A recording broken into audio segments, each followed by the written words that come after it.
সাবেক প্রধানমন্ত্রী শেখ হাসিনার অনুপস্থিতিতেও আন্তর্জাতিক অপরাধ ট্রাইব্যুনালে তার বিচার কাজ সম্পূর্ণ করা যাবে বলে মনে করেন ট্রাইব্যুনালের চিফ প্রসিকিউটরের বিশেষ উপদেষ্টা টবি ক্যাটম্যান।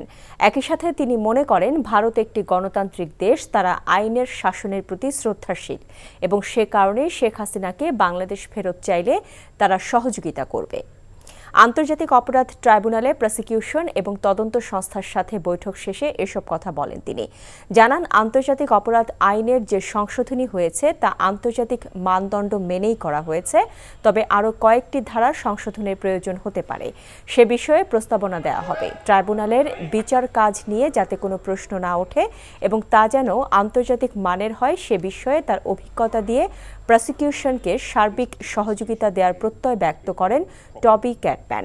শেখ হাসিনাকে ভারত সরকার ফেরত না দিলে আইসিসির সহযোগিতা নেওয়া যেতে পারে বলে মত দেন তিনি। It is the role of the chief prosecutor and this office to ensure that charges are brought, that an extradition request is made, and obviously if extradition is refused, we will have to then look upon whether she is tried in her absence or whether in fact we look to the International Criminal Court to provide assistance in trying her. That is a matter that's not my decision to make, but certainly we would hope and certainly we would make a call to India as a democratic state that they respect the rule of law and they respect a lawful and proper request for her extradition when an extradition request is made.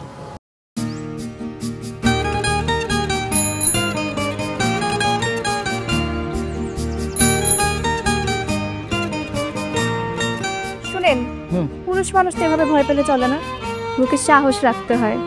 যা বলবেন সোজা সাপটা বলবেন।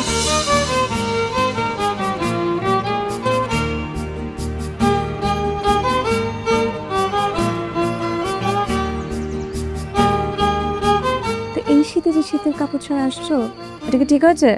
তোমাকে দেখার পর থেকে আমার জীবন থেকে শীত, গ্রীষ্ম, বর্ষা সব চলে গেছে, শুধুমাত্র তুমি আছো।